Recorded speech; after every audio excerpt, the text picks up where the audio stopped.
Welcome to this VII Insider event. This is the fourth episode of a series that showcases recent work from members of the VII Community. VII Community provides ongoing education and support to a network of VII Academy alumni and Foundry Photojournalism Workshop participants. Every few months, VII Insider photographers from VII Community VII Insider invites photographers from the VII Community to present their stories here. Yeah. So in this episode, we'll look at 3 photography projects that document life in small communities. And we are delighted to be joined by Francisco Vigo. Wait, where's Francisco? There you are. Ksenia Ivanova. Hello, Ksenia, and Michaela Arroyo. Okay. Yeah, and I think we can get started. What we will do is let us get started with Francisco, with your work. How do you feel about that? Why don't you tell us a little bit about how you got started with your photography career shortly and how you went into creating this story, yeah, about a small community. And then people who are listening here, you're welcome to send us questions in the Q&A box, and I will follow that and ask Francisco at the end of the presentation if you have any questions. Okay, Francisco. Okay, great. Hi, everyone. Thank you very much for this opportunity. It's an honor to be here with so many talented photographers. So my name is Francisco. I live in Cajamarca in Peru. That's in the North Andes of Peru. I studied communications, and there I took a couple of photography courses, like really basic. But I fell in love with it. I wanted to tell stories. Actually, I wanted to be a writer first. But when I found photography, I realized how much potential it has. Then with the time, I realized you could work on personal projects in order to keep learning and to keep exploring your language. And so in that process, I started working in Kayak Puma, which is a sacred mountain here in Cajamarca. It's not the subject that I'm going to talk about, but it's important because that's where I met Jose Isabel, who is the person that I'm working with right now. I'm going to share my screen. The project is called Soon the Rain Will Come. This project I started working on 2014 when I met Jose Isabel. Then I had to leave the project because of health issues and like all personal projects. And in 2021, around 2021, I started photographing again. A year later, I applied for VII Academy, and so here I am. It's been a really helpful space for me to grow as a photographer, I think. Well, and this is an ongoing process. So here it goes. I'm going to share with you. Okay, so I like maps, so I made this one to show like the magnitude of the places that I'm going to talk about and the names of these places as they can be like a bit weird. Up here is Minera Yanacocha. It's a really big mine project. It used to be one of the biggest gold mines in the world and in the country.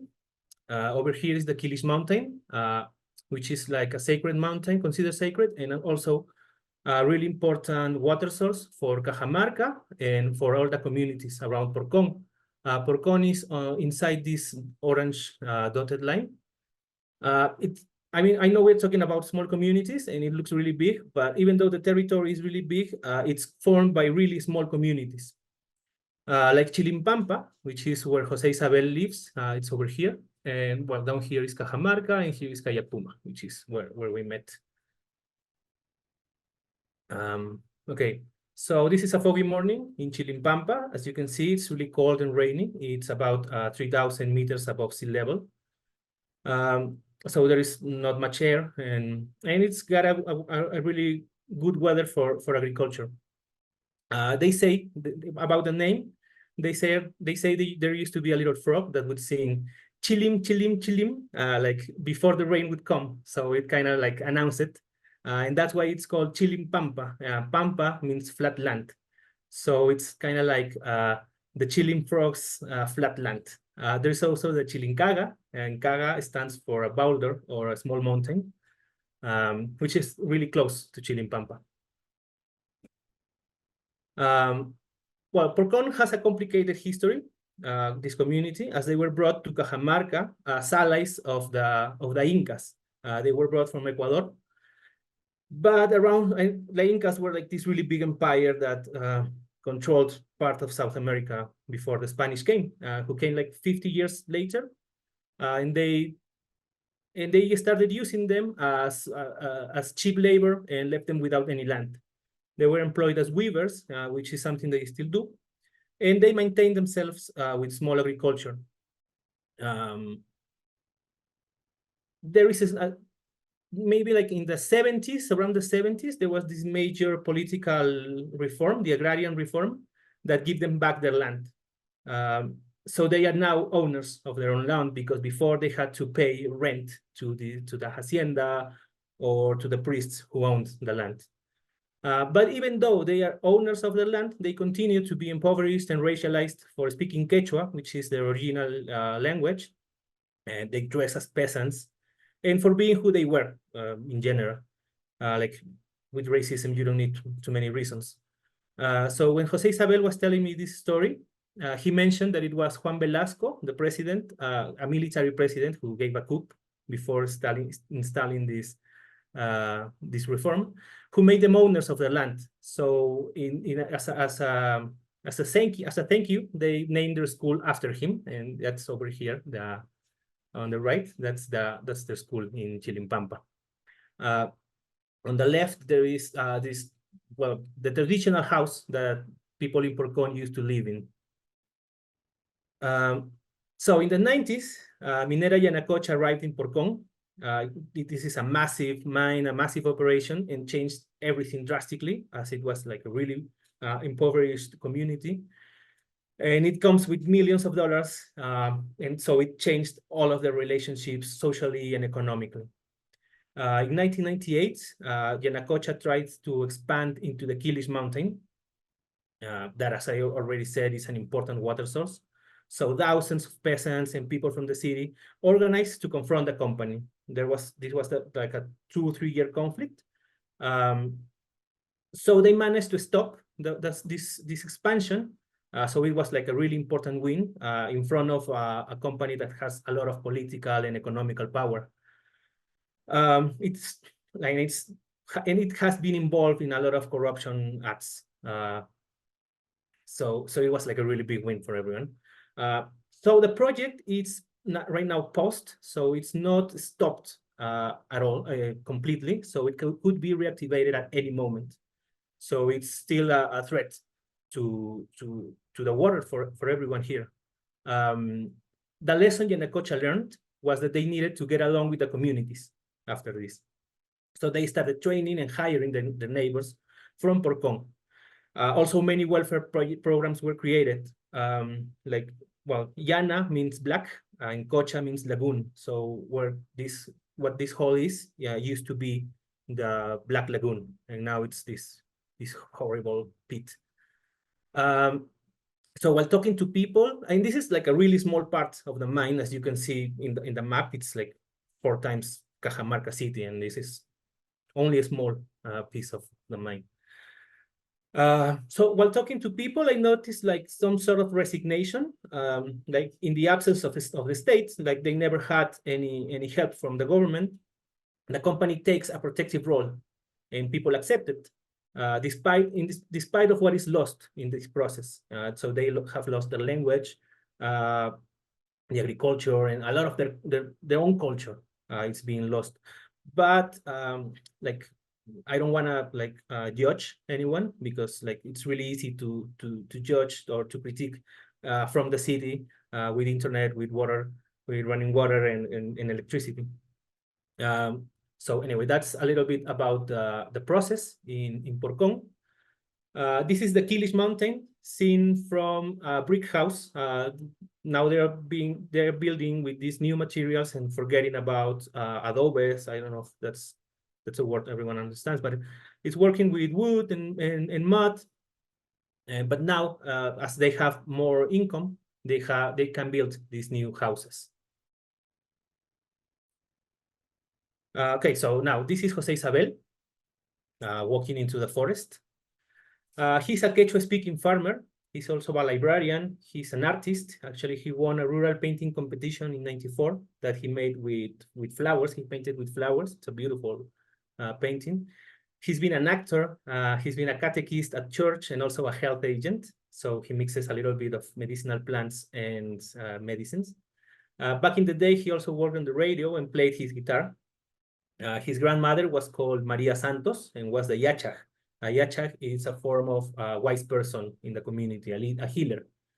Jose Isabel is also a Yachaj. He's really well respected in his community. He's really curious. He's always asking questions. So he learned about medicinal plants and agriculture from his grandmother. This next photo. It's Jose Isabel picking up on their way to the May Cross holiday. He's here with Kenny, his grandson, and their dog, Beethoven, who passed away a few years ago. They are on their way to the May Cross holiday. It's a celebration where they dress a cross with flowers in the cemetery. And then there is a mass and finally a party. They really like to party. But the celebration also coincides with the day of the Chacana. The Chacana is the Southern Cross, it's the cross of the South, which is a very important constellation in ancient Peruvian cultures, as it marks the beginning of sowing. And they also start sowing in the community.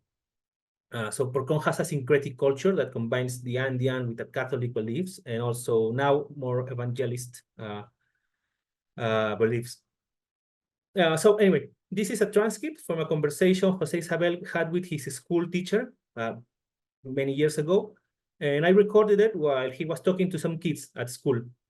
Jose Isabel only went to school for 1 year. And I think it helps portray a bit of the reality they lived. Is it okay if I read it? Can I read it?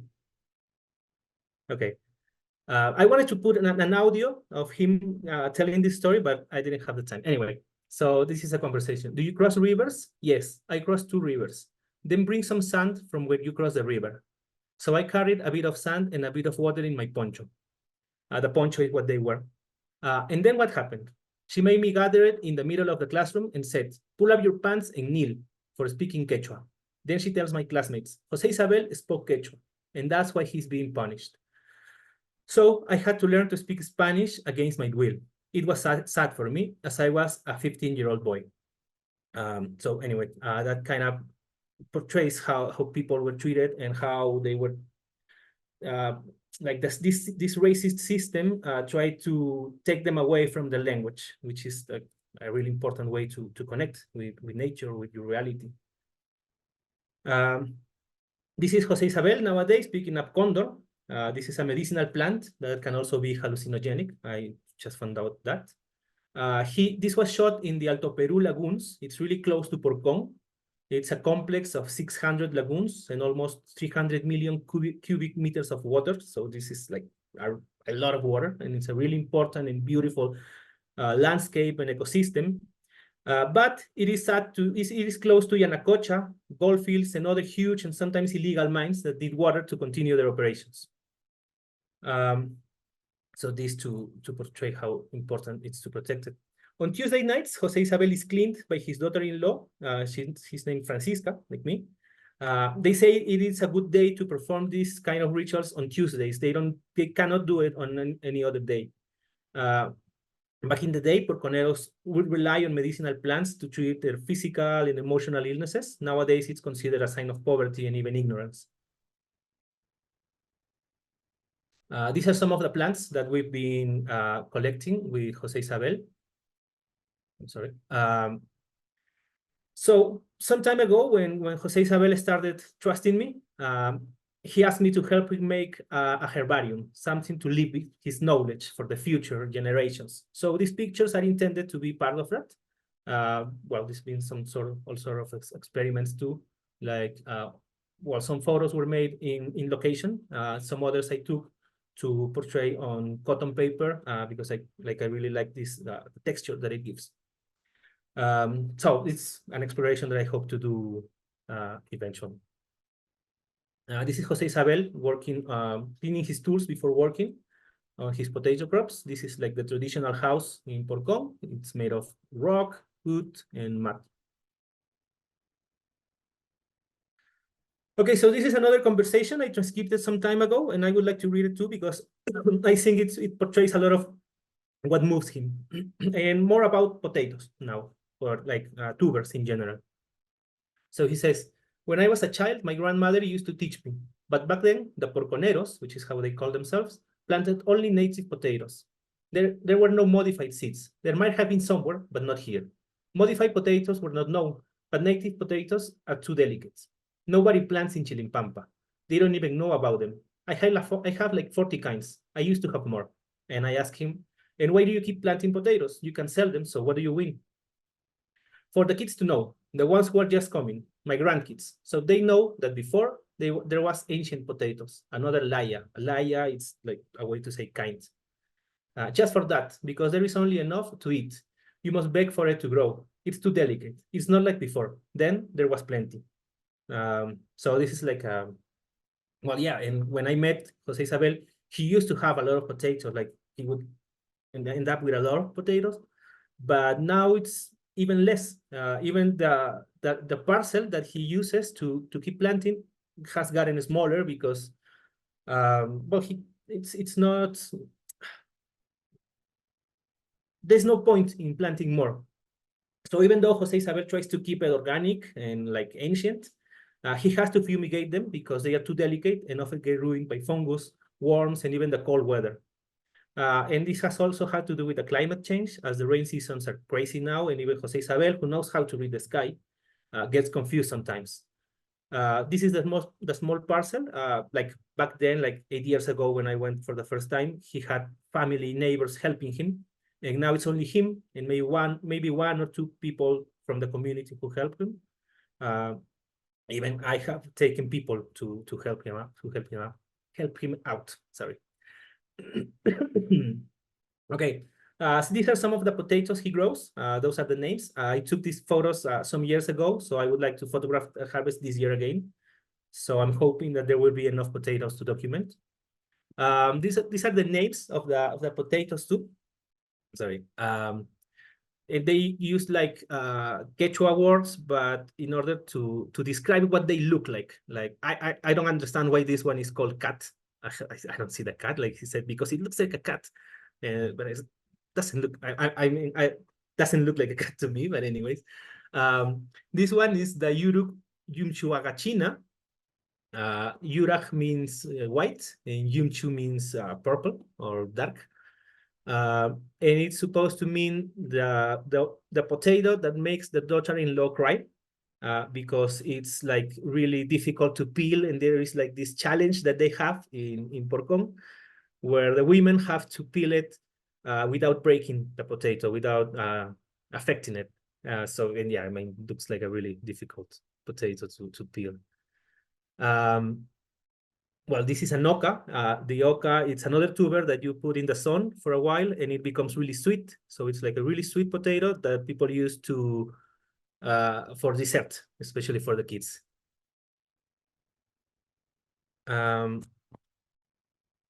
Okay, so this is the Quilish Mountain at night. This is seen from Jose Isabel's house. It's a really big mountain, but as you can see, it has a lot of antennas. And right behind it, it's Minera Yanacocha.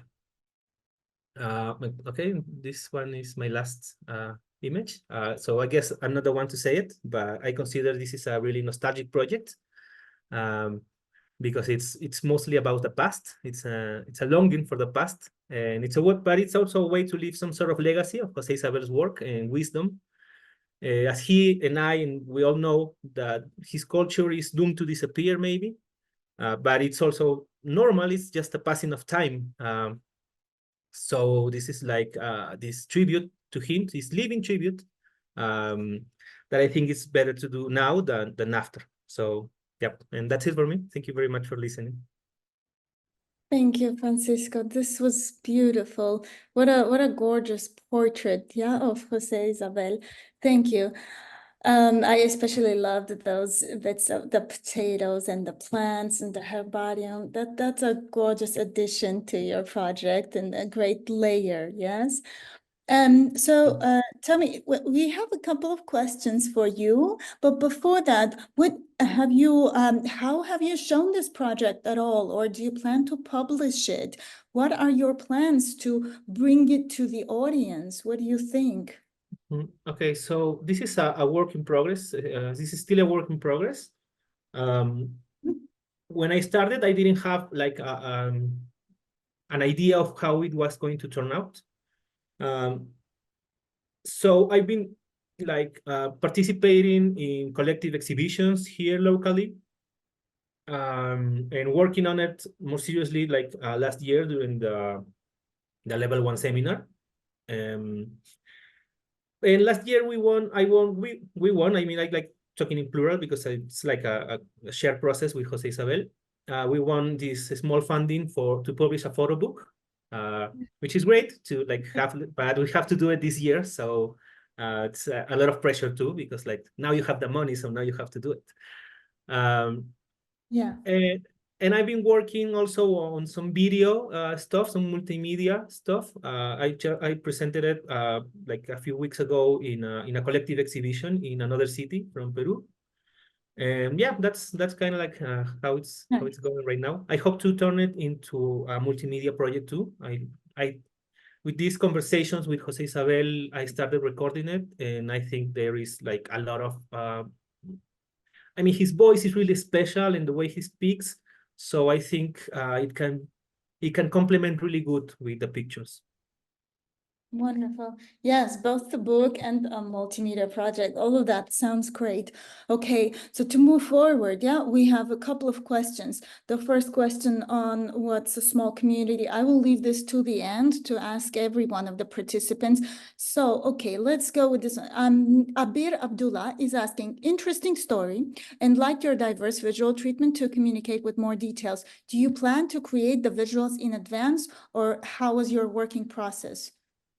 Okay, so at the beginning, it was like going with the camera and having no idea what was going to happen.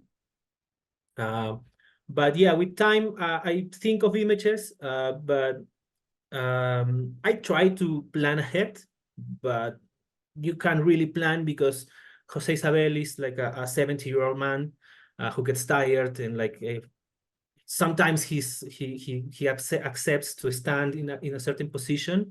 But sometimes he's just like tired and doesn't care, so he just like keeps doing whatever he's doing. So I have to go along with him. So it's really a process like that. Especially for the potatoes and the plants, I do plan ahead how to photograph them. Always experimenting, but that's because it's something that I can take home and work on. Yeah, great. Okay. Anastas Starbanov is asking, what are they growing there? Is it only potatoes or something else? What is the livelihood of the local people? Are any of them employed by the mine and dependent in that way? And also connected to the mine, Matthew McCarthy is asking, Francisco, you began talking about the mine. How does that mine connect? Tie into the life of Jose. Maybe I missed that connection, he says. So what are they growing, and what's the mine to do with Jose? Okay, they grow he grows all kinds of tubers, potatoes, ocas, mashua. Like Peru has 3,000 varieties of potatoes, so we have a lot of them. He used to have like 100 seeds, different kind of seeds. Right now he only has like 40. They also plant these other kind of tubers, and that's basically it. They have like some other grains and stuff that they used to eat, but every day is less because, and this is how the mine is connected to everything, people now work in the mine. a lot of them work for the mine or something related to it. So they don't have to grow their food. They can buy it in the market because they have the money now. And like working in the land, it's really hard and it doesn't pay so well. So that's how the mine has changed everything. But they are losing. They are also in this process losing a lot of culture because what happens while you are working on the land, it's really interesting. There is a lot of conversation and a lot of techniques that only come up in the conversation while we're working. So a lot of this is getting lost. And they are also losing their food independence. They will not be able to grow anything in a few years. So the future, I don't think it's so positive in that matter. Jose Isabel is not so related to the mine. He has never worked there, but his son has worked. A lot of his nephews, his brothers, they all have worked at some point in the mine because what else can you do, right? I mean, it's like the only way. But it also has helped the children to go to the university. And like Jose Isabel went 1 year to school. Now people can go to university and go to other cities to study, and they have a lot of new opportunities. Okay, great. And I think we will need to move forward. And there are a couple of questions. Maybe, Francisco, you can take a note of these, but people are interested and I see lovely words for you in the chat as well. So beautiful work, Thank really you. amazing. Thank you. And just it's sometimes wonderful to focus on one individual and in that way tell such a wide and really the kind of story that shows so much more than just the life of one person. And I think that's what you did. So it's wonderful. Okay. Now we are ready to move forward so that we don't stay, so that, we stay within some time frames that are bearable for everyone. And let us go to Michaela. Yes, Michaela.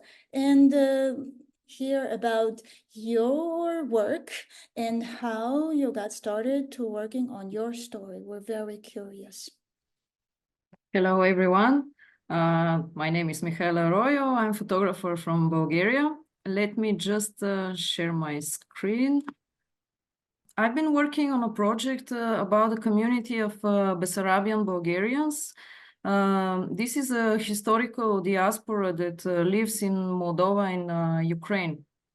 And this area after which they are named, Bessarabia, it is a historical geographical area, so it doesn't exist anymore as an administrative unit, but it's a historical region, as I say. And to get a little bit of an idea where it is, so the dark green area, this is Bessarabia. I can zoom a little bit. The light green, of course, is Ukraine, and you can see the borders of Moldova here. And Bessarabia is located between the rivers of Prut and Dniester and the Danube Delta. And this community of Bessarabian Bulgarians they migrated from Bulgaria more than 200 years ago, while Bulgaria was still under the Ottoman Empire. And how I started this project. I will move back to this photo because it's from my very first travel from 2019, where I visit annual meeting of young Bessarabian Bulgarians in Stoyanovka village in Moldova. And I really like to explain this story, how I get up in the morning from my hometown, Varna, Bulgaria. I traveled for a few hours. I crossed 2 borders, but in the end, somehow I found myself again in Bulgaria, because when I arrived in this village, everyone was speaking Bulgarian. They were listening to Bulgarian music. They were having these traditional costumes, and it was. I was fascinated. I was even shocked in a very beautiful way, though. Because honestly, in the beginning, I didn't know a lot about this community. I know that we have this historical diaspora, but it wasn't so clear to me how they ended up there and what exactly was their history.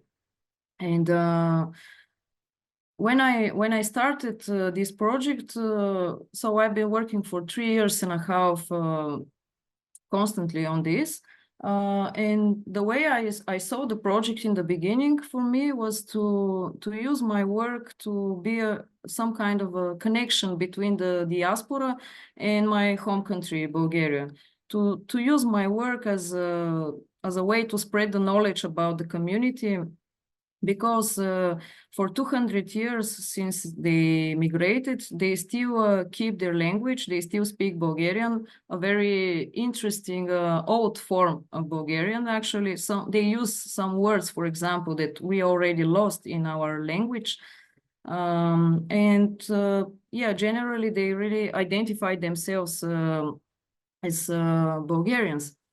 And as I was starting to say, in the beginning of my field work, I was really focusing on the traditions, on religion, because I believe religion also plays a big role in the community holding together.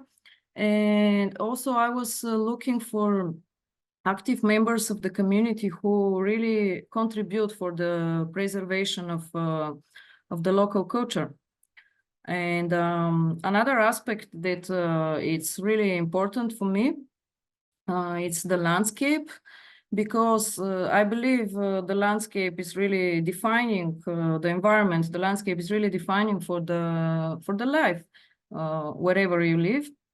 And here specifically, the region is mostly steppe, and it could be a harsh environment to live in, because, for example, you have very hot summer, very cold winters, you have long, dry months, and in the same time, most of the people in the area, they rely on agriculture and on animal growing to sustain their life. And another aspect of why I like to focus also on landscape is because I can see when I read the local authors, the Bessarabian writers, poetry or any kind of literature, the image of the steppe appears all the time. So it's obviously something that they themselves find that is defining for them.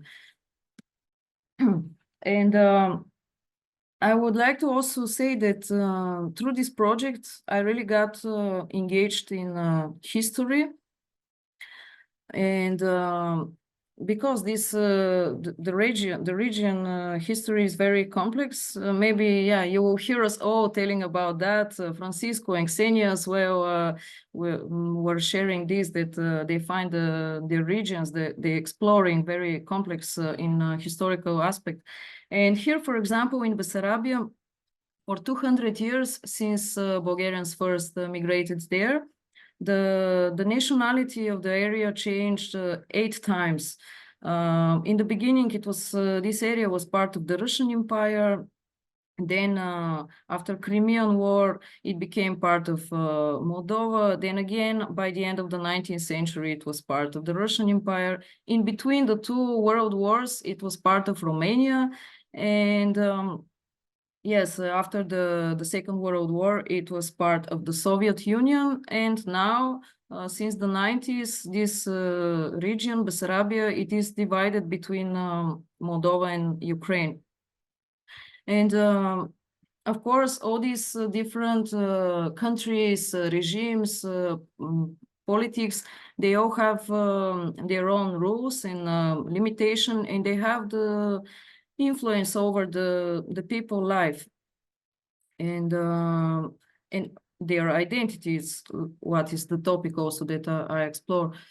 And I like, at some point I started to see this, that maybe this is one of the main reasons why this community is holding so strongly together, because everything around them change all the time. Different countries, different language, different limitations, cultures, requirements from the top. And the only thing that doesn't change, it's them. So this is why I believe they keep their identity so strong. It's it's the thing that holds them in a way. And of course, today also the war in Ukraine brings some new uncertainty in the region, and it's something that I also want, and I explore and I observe how this current war is affecting identity in the area. And I was telling you that I started to engage a lot in history through this project.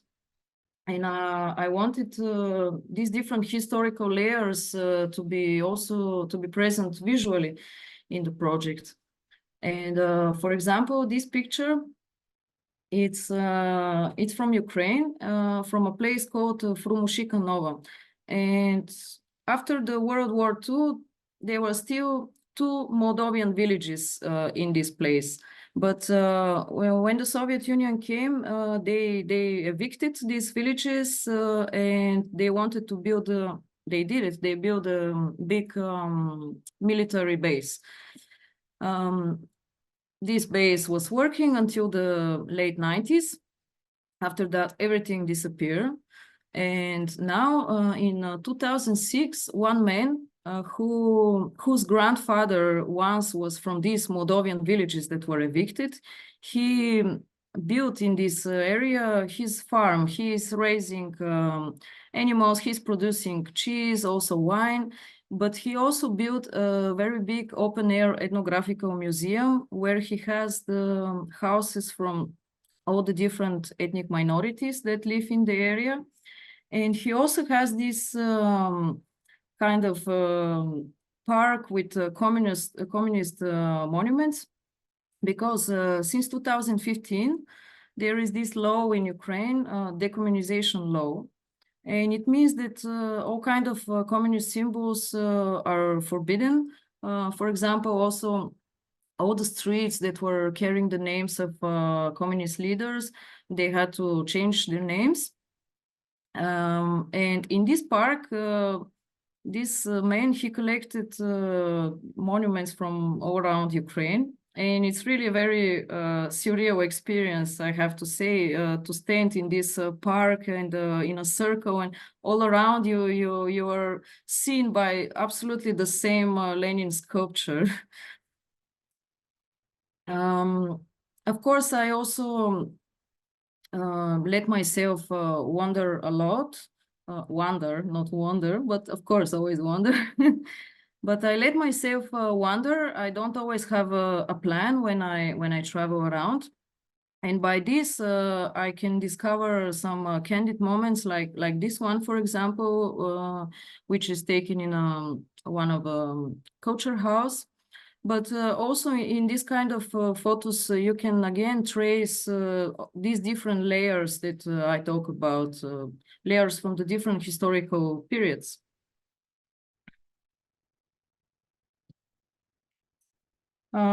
Maybe I can also just share with you a little bit about my timeline. And as I told you already, my first travel was in 2019, but I only begin long-term field work a year and a half after. So it's been 3 years and a half since I started going maybe 3 or 4 times a year. I go there. Sometimes I spend a week, sometimes I'm able to spend more, like 15 days or 20 days. And I visited more than 60 villages now, and I spent over 100, maybe 120 days in the area. And sometimes I like to also joke with myself because I'm so immersed in this project that I don't know if I will ever have another one. Because I really met a lot of friends, good friends there. I'm able to see their children growing, and it became a very, very special, very magic place for me, Bessarabia. And I would like to maybe finish with this, that apart from, as I told you in the beginning, I was seeing this project mostly as a kind of a connection between the diaspora and Bulgaria, my home country. But I also, after discovering all these historical layers, I believe it can be used in a way to explore this idea of how historical events are affecting our ideas of identity and home. And that's it. Thank you. Well, thank you so much, Michaela. This was beautiful, amazing aesthetic, wonderful colors, and one can see that you spent really so much time on that. That's wonderful. So since when have you been photographing? When did you go there for the first time? For the first time, it was in the summer of 2019. But it was only for one night. And after that, I was starting to plan the long-term field work. But of course, I was just planning that. And it was the spring of 2020 when it was COVID and I couldn't travel immediately. So my long-term field work actually started in autumn of 2020. Okay, wonderful. And what do you think to do with the project later on? Sorry? And what do you think to do with the project in the future, in the coming future? So I already did a few exhibitions here in Bulgaria. I started after the first 2 or 3 trips. I already started to make exhibitions. And for example, I made 2 exhibitions in villages that are known that people once migrated, especially from these villages. And it's still, you can trace this history, and they even communicate sometime between them, these villages. And they even, what is interesting, for example, some of the villages when people were migrating, when they settle again in Ukraine or Moldova today, they preserve the names. So the name of the village. So now you have, for example, the village of Golitsa that is near my hometown, and you have the village of Golitsa in Ukraine. And I made exhibitions there. And I really want to work on a photo book, but I'm not in any rush with this. I really want to be a good one, and I think I need to include a lot of different layers, history, and maybe include some journalist texts. And it's still something that it's only on my mind. In progress. But yes, the book sounds like a logical and beautiful continuation. Okay, and let me read out a couple of questions for you. So Matthew McCarthy is asking, you captured the dignity of your subjects quite nicely. How did you gain access to your subjects? Well, access actually turned out to be surprisingly easy because they are Bulgarians. Yeah, they are in another countries. They are a Bulgarian diaspora, but I'm a Bulgarian.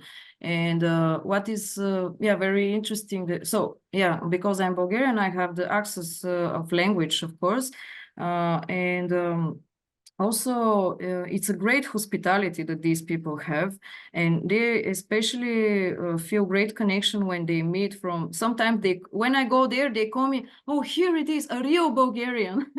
So for them, it's kind of an honor to meet with me, and that's why it's somehow a mutual process.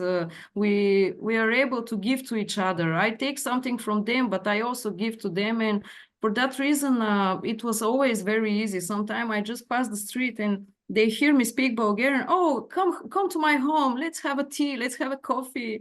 They just invite you from the street. Really, hospitality is very typical for them. Wonderful. Yeah. Okay. And one more question. Bir Abdullah is asking, hi, Michaela. Good works, especially photographing history and life now with a traditional visual approach. What about including some strong portraits that carry memories of the past? Maybe portrait is not the thing that I am best at. As I mentioned, for example, in the beginning, I was searching a lot for some active members of the community to present them, and I was portraying them. But I guess generally I am more into capturing some situations as they are and observing. For example, I spent a lot of time with people. I take the time I make interviews with them. We spent a long hours of speaking, but this doesn't necessarily result in a good photograph. So sometimes that's why I think it's important to rely not only on photography in this project, but use also text and interviews, audio to be able to tell this story. Yeah, from different angles. That's great.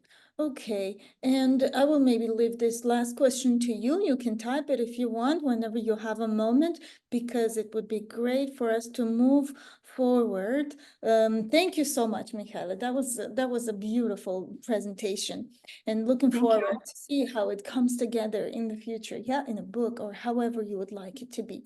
And let's move on to Ksenia Ivanova, and your project. We're all ears. We're very curious to. Hi, Anush. Hi, everybody. Thank you, guys. My name is Ksenia Ivanova. I'm from St. Petersburg, Russia. I have lived between Georgia and Germany for the last 2 years. Now I'm based in Berlin. As a visual storyteller, I've worked mostly with long-term projects, and several years ago, I was glad to join to a VII Academy as a fellow. And I worked on the story, what I want to show you today about a small community. I want to share my screen, one moment. So this story about a small community survives in post-conflict conditions in Abkhazia. This story is part of my long-term 5-year project, and therefore it is important for me to tell today also about the context. Almost 15 years before the full-scale invasion in Ukraine in August 2008, Russia deployed troops into neighboring state, Georgia. It's happened amidst growing tensions in South Ossetia. You can see it here in the center is a tiny region in the heart of Georgia that declared independence in light of deadly clashes that took place during the last months of the Soviet Union. After a quick victory in 2008, Russia recognized the independence of South Ossetia and another Georgian breakaway region, Abkhazia. Is it here from the left side? And expanded its military presence in these territories and began fortify their boundaries. 4 other countries followed Russia's suit, but the majority of states in the global community continue to consider these regions part of Georgia. This conflict remains unresolved to this day and is ready to erupt at any moment.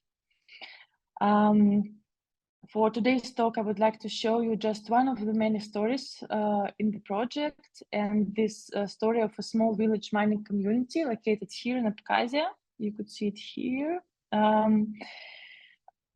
For more than a decade now, the Russian armed forces have continued to build and strengthen they consider to be the border alongside Abkhazia and South Ossetia, or Tskhin Valley region. They are building fences and separating families with barbed wire, with no regard for their ethnicity. Every year, dozens of Georgians, Ossetians, and Abkhazians who try to cross this separation line are imprisoned. At the end of 2023, there were reports of the construction of a new Russian naval base in Abkhazia, which, according to some experts, could be used to expand the military campaign against Ukraine. Political isolation and financial dependence on the Kremlin is both disputed. Regions contribute to mass unemployment, corruption, and human rights abuses. Abkhazia is trying to assert its independence to exchange for giving its land to Russian military bases. More than 250,000 Georgians expelled from Abkhazia and South Ossetia have been unable to return to their homes. In this project, I focus on 3 neighboring former mining villages in the mountains region of Abkhazia, which I showed you before, which were hardest hit by the wars. Previously, about 2,000 people lived in these prosperous villages before the war. Now there are only about 100 people. The conflict continues to affect the remaining residents, raising questions about the future for the younger generation. Here on this photo, you can see Shamil Kurtagli. He is 16 years old. He, his brother, and little sister bring raises by their grandmother because their mom moved to Russia for work. And at the time of this photo, their father was in prison for killing 5 people while drunk. They live in a semi-abandoned house in the former mining village of Akarmara, surrounded by more empty houses. Economic and political isolation has caused high unemployment throughout the region. In the photo, Shamil is holding some of the rabbits which he raises for food. Here you are looking at now is the village of Akarmara. It is a shadow of what it used to be. Before the war, it was a busy mining village, the industrial center of Abkhazia. Its population was over 5,000 of different nationalities, Ossetians, Georgians, Russians, Ukrainians, etc. After the war, there was no work left in the area, and the area was abandoned, and there are only about 100 people who remain. Some of these include the children you can see in this photo playing football near an abandoned train and coal sorting station here on the. Here is Shamil and his cousin harvesting grapes. Their grandfather, Dmitry Kurtagli, planted and raised the vines himself. Sorry. The vines have grown to the 5th floor, but it doesn't disturb anyone. The 70 years old Dmitry is the sole resident of his half-empty apartment building. This extremely fertile region is a paradise for his grandchildren, even though most have forgotten it. Here, Vitaly Bikeyev swims in a mountain river called the Galitska River. His post-war life is very different from before the war. Vitaly was once a commander of a mountain rescue team for the old local mines. He was responsible for saving countless lives, as was his brother and father. It's an identity they took pride in. Then the mines were closed permanently. Vitaly has no other job prospects. When his father died, he had no choice but to bury himself in his own backyard. Russian tourists are climbing a mountain waterfall near Akarmara. More than 1 million Russian tourists come to Abkhazia every year for its natural beauty and climate. After the Russian full invasion in Ukraine, more Russian tourists visit Abkhazia as its border policies are not restricted for Russian passports. Irina Klimenko lives alone in the village of Polyana. There are almost no neighbors or houses fit for living. Irina was in a house fire and suffered second-degree burns all over her body. To save her life, her son Alexei rushed her to Georgia, where the emergency medical treatment is much better than in Abkhazia. But her son has a Georgian last name.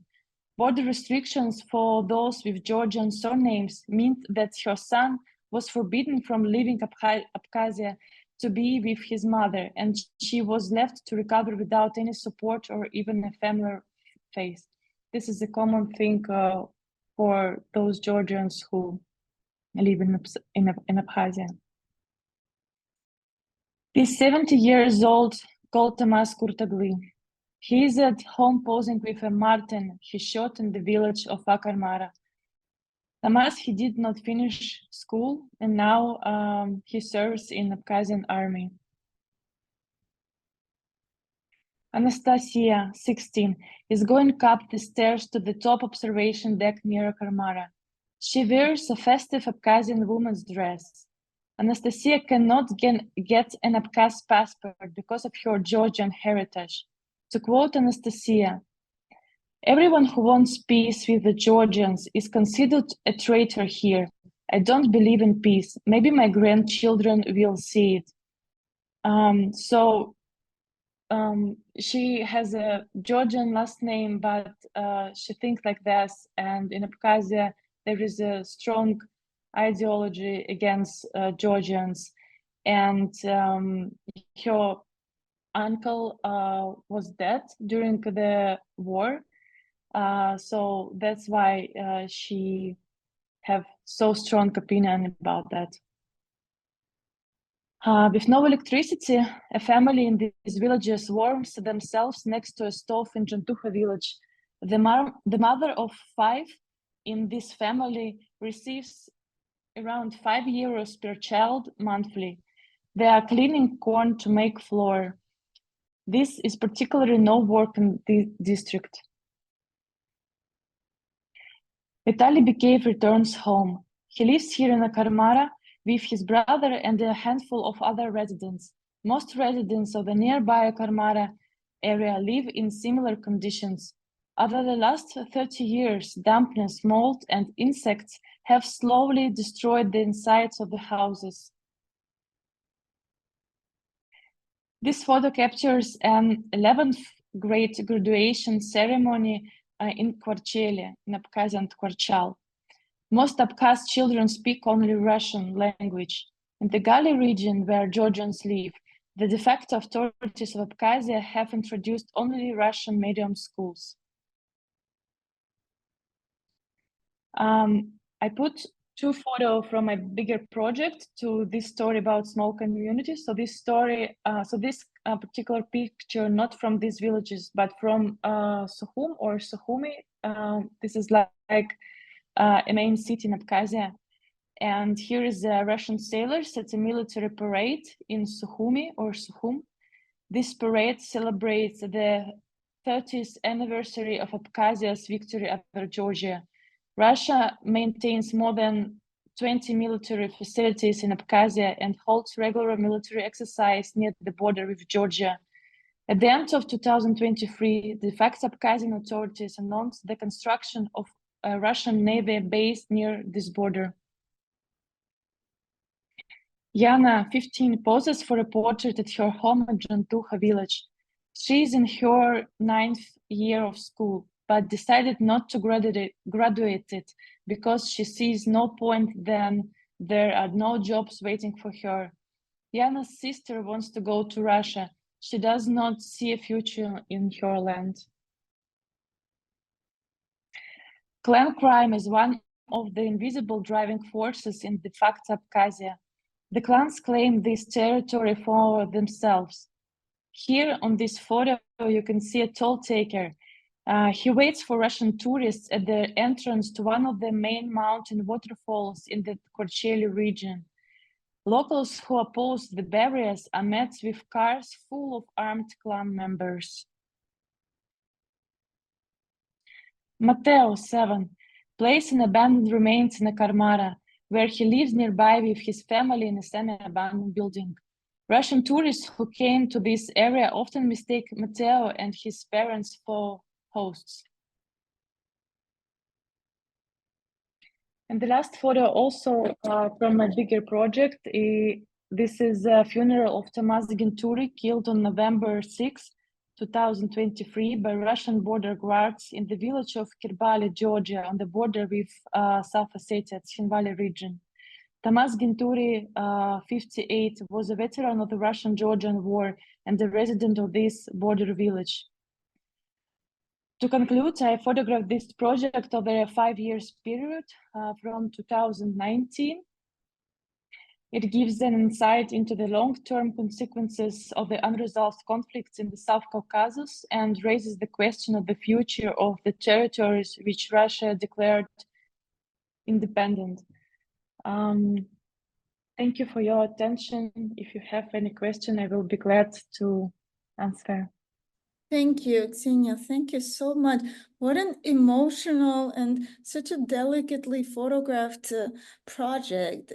I loved it. And I've seen some of the photos before as well, but but to see this larger edit where every photograph is just so well thought of and composed and photographed, I think you did a great job. What Thank are you so you much, doing Anushka. with this? Have you shown it already? I think you have, because I've seen this story before. And how do you feel you want to publish it? Yeah, I show it a little bit, just 3 or 1 pictures, and I didn't want to show it before I finish, because it's quite hard to cross the border from several sites, and it's it's not 100% safety, and I want to be very accurate with this story. So now I'm working on photo book. I think I didn't finish it in this year. I'm not sure about next year, but I will try. And I also want to speak with people from several sites and continue to take their stories for books, because for me it's important to show to give the voices of people in this book. Mm-hmm. Yeah, that's wonderful. So Tanya Tkachova, who's a great photographer, in her turn, says amazing and strong projects and photographers, and she's sending you hugs. Yeah, so Thank you, Tanya. this is wonderful. And then there are messages for you guys here in the chat as well. All of them kind and yeah, well taken. So yeah, if anybody else has any question to every one of the participants, you guys can go ahead. But before closing, I will just return to the first question that was asked. The question was, what does a small community mean to you? And like, what would you say, for example, Ksenia, like, what does it mean to you to photograph a community that's so it's not just small, but it's also, it's one of those communities that's just pretty much harassed by events happening, from controlled by powers that are beyond them. How does it feel for you to work with such a community? It was hard in the beginning to make the access, because it's somehow a very like closest community, and a lot of Russian tourists are there, so people are really tired from this kind of attention. So I just decided to live there with people in these semi-abandoned houses, and I think this is the best option in this case, is just to live with people and in this cold semi-abandoned buildings, and try to feel on your own body and mind how it is to live in these post-war conditions. And step by step, I started to meet more people, and they started to trust me. And this is the big responsibility for me. Then I decided to speak from another side of the conflict about that. And I hope that my story also somehow will help them. And I want to send a part of my images to the small museum in one of the village, and it will help to this community also to survive. Yeah, thanks. Yeah, I was just reading the news a few days ago that the museum in the gallery of paintings in Sukhumi in the capital was burnt down. So yeah, it's horrible. So that's not the yeah. museum that you're talking No. I mean the small museum in this particular village. It's like about? a homemade museum in one of the semi-abandoned village. Yeah. But of course, I also heard the stories. It's horrible because the fire destroyed a lot of paintings of famous Abkhazian artists. Yes, that's true. And one more question from an anonymous attendee. The person says, beautiful stories and works. Thank you all for sharing. What is your advice on approaching a community to work on a story? How to approach a community? And so this is a question that I guess after Ksenia, also Michaela and Francisco can answer. But before that, I will just answer to Ted, who says, not what it means. I'm talking what in size is considered small. I guess it's a little difficult to answer what in size is considered a small community. But the photographers who were invited to this event were working with relatively small and certain communities, basically defined, sometimes not very small communities. So it's a bit of a not an exact answer that you can get, Ted. Okay, but let's return to how to approach these communities. Yes, Ksenia, if you can tell us shortly. We're past 7, but let's give it some 10 more minutes, and then we will finish the episode today. Okay.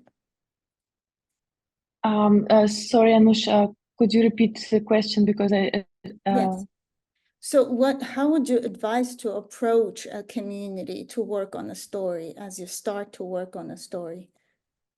Approach, it mean like to make access or as I already said, the main advice is to be honest with people, to have responsibility for all what you're doing, to be clear what you want to doing, to tell people what you want to do with these photos.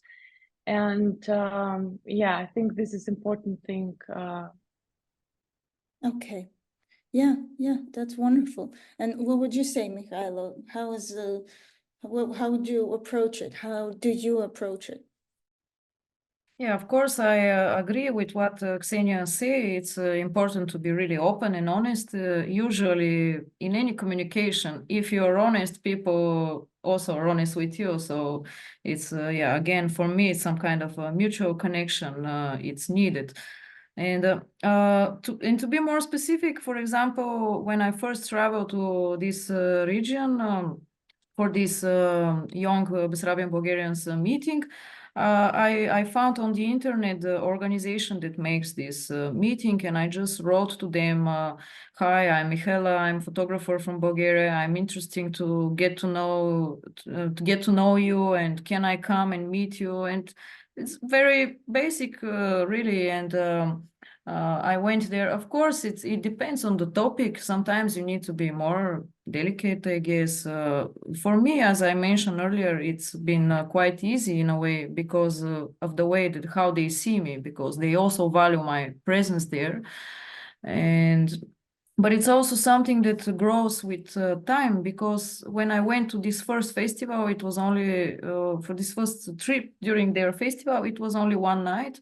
But I exchanged a lot of contacts in social network with different people from the community. And the next time I started to plan my travel, I wrote to some of the people, hey, can you please recommend me a place to go, or someone who you think is important for the community, so I can meet them and interview them.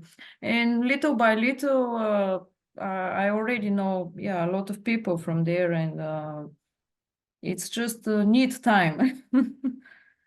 Yes. Honesty and time. Let's fix it.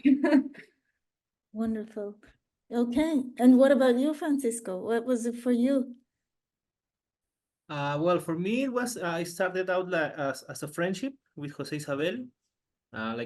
Over the years, we've become like, I think it's a true friendship. I know his son, his daughter, a lot of his family. Sometimes they invite me to parties, to like family reunions. So that's really nice. But it does. I mean, I agree with everything Ksenia and Michaela have said. There is something that I think nobody likes and is feeling used. So it is important to have this personal relationship before the project, like protecting people, because like we know images can be dangerous and a way to manipulate. So I think that it's really important. And keep coming back. Like I think people appreciate that the respect of their time, and that one keeps coming back and not just like steals their image and goes away and like like keep moving. So yeah, I think that's what I can add. Mm-hmm. Yeah, that's a great answer. It's always important to, and the fact that each of you kept returning and really nurturing these relationships, that's is one of the secrets as well. The fact that the people trusted you, and it was really a relationship and not just a one-sided reality. Okay, let's just take one last question, and whoever of you wants to answer, please go ahead. This is related to grants, funding. So Marina Calderon is asking, hello, Michaela, Ksenia, Francisco, and Anush. Thank you for sharing your work. It was inspiring to listen to all of you. Could you please share any tips on how to finance a long-term project, such as grants to apply to? Also, I would like to know more about the process of finding a topic that motivates you to work for such an extended period of time. Okay, so grants and motivation. Who would like to answer that? And this will be the last question. I could start. So for me, it was like several things, but most of all, I didn't know. I think in the beginning you didn't know that it will be long-term project. You know how the same. I mean, with love. If you love somebody, you don't know when it's finished. And I think with long-term project, the same story. And in the beginning, I just didn't know how it will be. And my first trip there was an assignment from Charity magazine. I shoot to cover the people's lives there, and after that I realized that I want to come back, and I just started to come back there by myself to put my own finance there, and it's not really good strategy. If you could avoid this, please do this. But now I think that I need to more to apply for some grants. Of course, I think this is the best strategy, and also to try to maybe to make differences and try to tell the small story and maybe try to pitch the story for some magazine. It's also could be a good strategy, and you could you don't need in this case spend a lot of money for expenses, for roads, for plants, etc. And so grants, pitch your stories to magazines or newspapers, and yeah, some people or some colleague also could raise money via like Kickstarter or something like that. I didn't use it, but it's also could be a strategy, especially if you already made your like half project, that you could show this to people. So yeah, I think these three strategies could be useful. Mm-hmm. And what do you think, guys? I would like to answer first the question of motivation. So just find something that you're really interested in, because as me, for example, I also, as Ksenia said, you don't know when you start something if it's gonna grow or no, and what it's going to be and for how long. I still don't know if and when I will end my project, probably never. But when you feel that you're really interested in something, that's it. I don't know, it just finds you somehow. I don't see any strategy in this. For me, it's very hard for me to work on something that it's not interesting for me. So yeah, I really don't have like a strategy advice or business advice on that. And for funding, maybe try first locally. At least this is what I did. In the beginning, I applied for funding from National Culture Fund in Bulgaria. So maybe this is easier as a beginning because it's a smaller competition, let's say. And yes, after that, I also last year applied to some grants. I don't really have a lot of experience in pitching my story.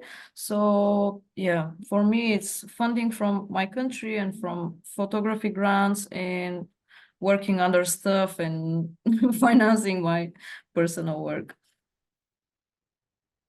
Yeah, interesting. Okay, and what about you, Francisco? How did you finance your work, actually? Yeah, like the same. I think on the motivation also, it's like, yeah, when you feel it, you feel it. Just and see how far you can go. And with financing, yeah, it's been really difficult. I applied for a lot of grants, but I only got one when we worked as a collective project with another friends. And then it's all like it all comes out from my own pocket. I've been thinking about like start selling prints and look for a way to finance. But yeah, it's like working on different stuff to finance this project. Okay. Well, wonderful. I think all of your answers are so informative, and they just they fulfilled this whole presentation, this whole episode. And I think the work of you all is beautiful, and it deserves the best. It deserves to be seen by audiences as wide as possible. So thank you today. Thank you for being here, for showing your work. Michaela, Ksenia, Francisco, thank you so much. I wish you the best of luck. And the comments in the chat are all so positive and beautiful. Thank you to the audience for being here and listening to these stories. Okay, and Thank you, Anush. Thank you so much. We'll see you at the next VII Insider episode, everyone. Thank Bye. you. Thank you, everyone. Thank you. Bye. Thank you. Hello. Bye, guys. Bye.